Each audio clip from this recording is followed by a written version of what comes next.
বাংলাদেশে এস্টিমেটেড প্রায় 5 কোটি মানুষের পাইলস আছে। এটার কম বেশি হইতে পারে পরিসংখ্যান অনুযায়ী। তো এই 5 কোটি মানুষ যদি পাইলসে আক্রান্ত হয়, তাহলে এটা কিন্তু একটা ভয়াবহ একটা নাম্বার। তো পাইলসটা আসলে কি?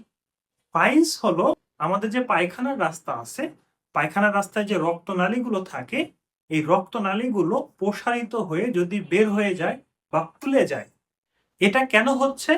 আসলে পাইলসের এক্সাক্ট কারণ কি কারণে হয় এটা জানা যায়নি।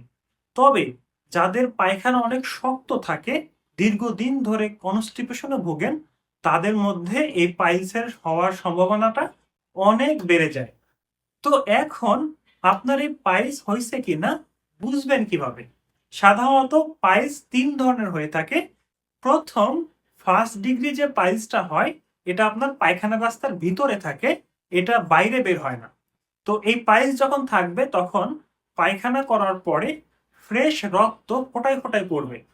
পাইলস হলে কিন্তু আপনার কোনো ব্যথা থাকবে না, রক্ত যতই পড়ুক। পাশাপাশি আপনার পায়খানার রাস্তা দিয়ে পিচ্ছিল পদার্থ বা মিউকাস জাতীয় পদার্থ বের হবে, পায়খানার রাস্তা অনেক চুলকাবে। পাইলস যদি সেকেন্ড ডিগ্রি হয়, তাহলে পায়খানা করার সময় আপনার পায়খানার রাস্তায় সেই পাইলসটা বের হয়ে যাবে, মানে গোটা গোটা ফিল হবে। আপনি যখন ওয়াশরুমে পায়খানা পরিষ্কার করতে যাবেন, তখন আপনার হাতে শক্ত মতো ফিল হবে। এটা আবার পায়খানার রাস্তায় অটোমেটিক ভিতরে চলে যায়। আর লাস্ট বা থার্ড ডিগ্রি যে পাইলসটা আছে, এটা বের হইলে এটা নিজে নিজে ভিতরে যায় না, আপনাকে আঙ্গুল দিয়ে ভিতরে ঢুকাইতে হবে। তো আপনার যদি পাইলস থাকে, তাহলে আপনি সুসু করার সময় শক্ত ফিল করবেন বা বের হয়ে আসবে, অথবা পায়খানার রাস্তা দিয়ে মিউকাস জাতীয় পদার্থ বের হবে। ফার্স্ট ডিগ্রি পাইলসের ক্ষেত্রে রক্তপাত হবে এবং আপনার পায়খানার রাস্তা চুলকাবে। তো এই ধরনের যদি কোনো সমস্যা থাকে, তাহলে বুঝতে হবে আপনার পাইলস হয়েছে। এখন পাইলস হয়ে গেলে আপনি লাইগেশন করতে পারেন অথবা সার্জিক্যাল প্রসিডিওর করতে পারেন। যদি পাইলস থাকার কারণে আপনার তেমন কোনো সমস্যা না হয়, সেক্ষেত্রে আপনার পায়খানা যেন শক্ত না হয়, সেই জিনিসগুলো আপনি মেনে চলবেন। যেমন, আপনি খাওয়া শুরু করবেন শাকসবজি দিয়ে। শাক হচ্ছে ফাইবার জাতীয় পদার্থ।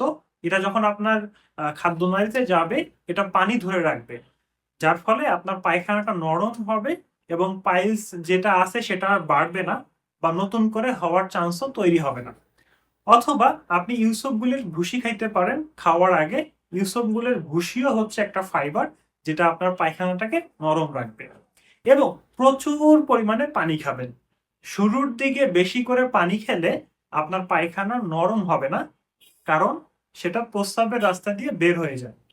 কিন্তু আপনি যখন 5-6 দিন বেশি করে পানি খাবেন, দেখবেন যে আস্তে আস্তে পায়খানাটাও নরম হয়ে যাচ্ছে। তো এগুলো ফলো করে যদি আপনি পায়খানা নরম করতে পারেন, তাহলে আপনাকে আর ওষুধ খেতে হবে না। কিন্তু এই জিনিসগুলো মানার পরেও যদি আপনার পায়খানা শক্ত হচ্ছে কন্টিনিউয়াসলি, তখন আপনি ন্যাচারাল ইউনানি আয়ুর্বেদিকের অনেক কমপ্লেক্স ওষুধ আছে, অনেক সিঙ্গেল হার্বস এর ওষুধ আছে, যেমন সোনা পাতা। আপনার জন্য যেটা পারফেক্ট হবে সেটা ফলো করার মাধ্যমে আপনি এই কনস্টিপেশন বা পায়খানা শক্ত হওয়া থেকে বের হয়ে আসতে পারবেন, যার ফলে কিন্তু আলটিমেটলি আপনি পাইলস থেকে বেঁচে যাবেন।